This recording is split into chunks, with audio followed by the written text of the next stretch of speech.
কাশ্মীরের পেহেলগামে পর্যটকদের উপর বন্দুকধারীদের হামলায় ২৬ জন নিহত হওয়ার ঘটনায় পাকিস্তানের বিরুদ্ধে ৫টি পদক্ষেপ নিয়েছে ভারত। বুধবার ভারতের কেন্দ্রীয় মন্ত্রিসভার নিরাপত্তা বিষয়ক কমিটির বৈঠকে এসব সিদ্ধান্ত হয়। পরে ভারতের পররাষ্ট্র সচিব বিক্রম মিশ্রি সিদ্ধান্তগুলো সাংবাদিকদের জানান। বিক্রম মিশ্রি জানান, ভারত ও পাকিস্তানের মধ্যে সিন্ধু পানি চুক্তি আপাতত স্থগিত করা হচ্ছে। এ ব্যবস্থা অনির্দিষ্টকাল পর্যন্ত বহাল থাকবে।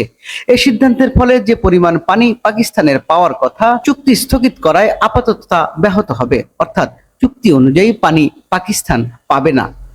১৯৬০ সালে বিশ্বব্যাংকের মধ্যস্থতায় ভারত ও পাকিস্তানের মধ্যে এই আন্তর্জাতিক চুক্তি স্বাক্ষরিত হয়েছিল। চুক্তিতে সই করেছিলেন ভারতের তৎকালীন প্রধানমন্ত্রী জওহরলাল নেহরু ও পাকিস্তানের প্রেসিডেন্ট আইয়ুব খান।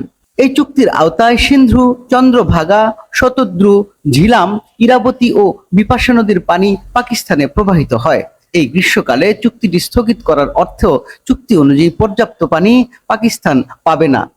নয়াদিল্লির দ্বিতীয় গুরুত্বপূর্ণ সিদ্ধান্ত হলো আটারি ওয়াঘা সীমান্ত বন্ধ করে দেয়া। বুধবার থেকেই পাকিস্তানের সঙ্গে ভারতের এই গুরুত্বপূর্ণ স্থল সীমান্ত বন্ধ হয়ে যাচ্ছে। এই সীমান্ত দিয়ে যারা ভারতে এসেছেন তাদের সবাইকে ১ মের মধ্যে ফিরে যেতে হবে। তৃতীয় সিদ্ধান্ত হলো দিল্লিতে পাকিস্তানের হাই কমিশনে নিযুক্ত সব সামরিক উপদেষ্টাকে বহিষ্কার, তাদের অবাঞ্ছিত ঘোষণা করা হয়েছে। একই সঙ্গে ইসলামাবাদে ভারতের হাই কমিশনে নিযুক্ত ভারতীয় সামরিক কর্মকর্তাদের ফিরিয়ে আনছে নয়াদিল্লি। চতুর্থ সিদ্ধান্তে বলা হয়েছে, দুই দেশের হাই কমিশনগুলোতে কর্মরত কর্মকর্তাদের সংখ্যা ৫৫ থেকে কমিয়ে ৩০ করা হয়েছে। পঞ্চম সিদ্ধান্ত হলো সীমান্ত চৌকি বন্ধ ও দূতাবাসে কর্মীর সংখ্যা কমানোর পাশাপাশি পাকিস্তানিদের ভারতে আসাও সাময়িক বন্ধ করে দেয়া হচ্ছে। সে কারণে সব পাকিস্তানিদের জন্য সার্ক ভিসা বাতিল করার কথা জানানো হয়েছে।